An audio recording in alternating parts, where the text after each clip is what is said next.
Hi, Alan Stratton from Woodturning. Thank you, first of all, for all the kind words you said about my finger and my healing. Thank you very much. But what you can do for me in return is to go check your bandsaw. If it's at all like this with an open channel where the blade returns back up, at the very least, go get your duct tape and cover that until you think of a better idea. There's been a lot of good ideas suggested down in the comments of that last video, from bar magnets to plastic corners to 3D printed to whatever. All great ideas. The main idea is to cover it before you get a finger in there like mine. Had my stitches out yesterday, so I'm good. Just going to take it easy on that finger a little bit. So, meanwhile, second point, Christmas ornament challenge is coming up. Start planning now for your ornament to be submitted during the month of November. More details will follow. But meanwhile, for this project, I took a piece of apple limb that I had cored out. An apple core? Okay.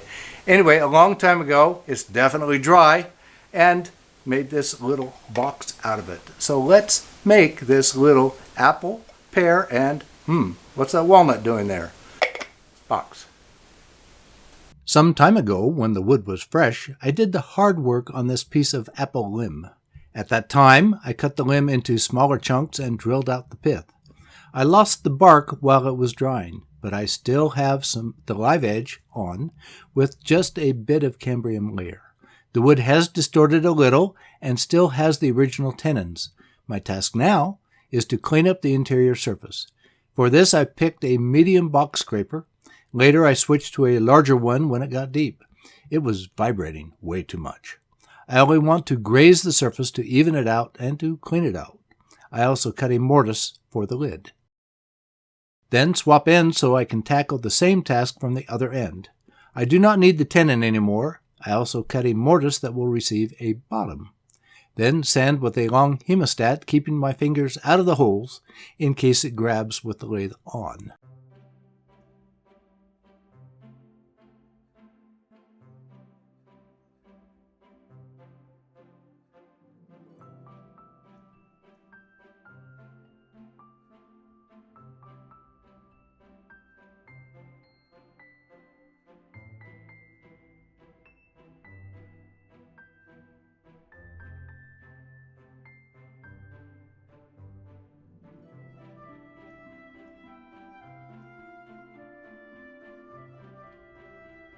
I turned a small disc from walnut for the bottom plug and glued it into the mortise. Now I have the box with an expansion hole so that I can smooth off the bottom. Before sanding, I cut a couple of decorative grooves.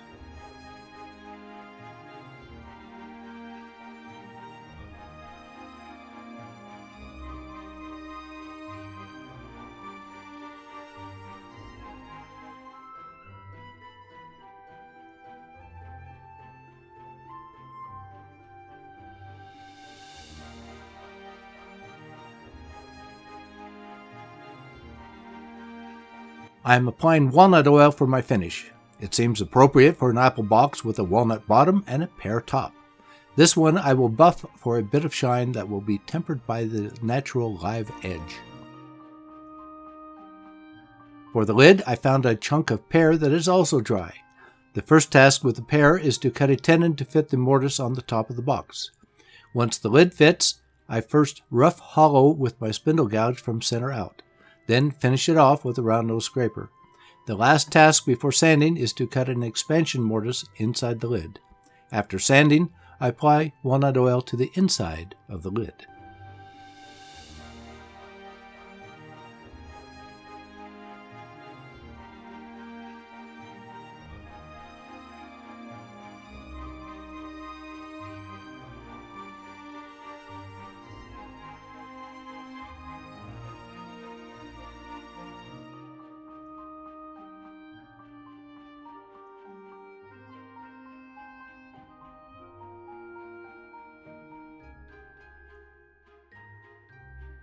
Now to start shaping the lid with my spindle gouge. I stop periodically to check the shape with the box portion. Once I'm happy with the shape, I part it off without sanding it.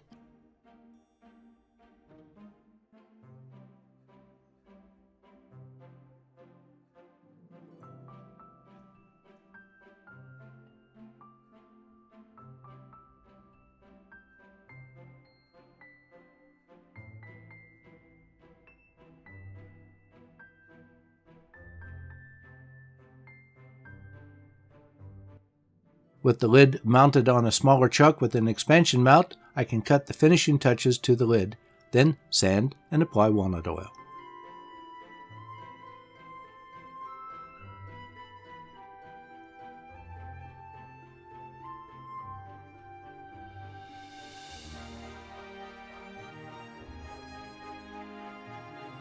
That finishes my apple wood box with a pear lid and walnut bottom, a bunch of fruit woods. It has been a while since I cut that branch. Coring the wet wood tamed the apple wood and kept it from cracking. I did lose the bark, but the wavy live edge is great anyway. It is a great project. Please give this video a thumbs up, subscribe on my website, and tell your friends. I appreciate your comments and questions. Every week I make a new wood turning video and add it to my website.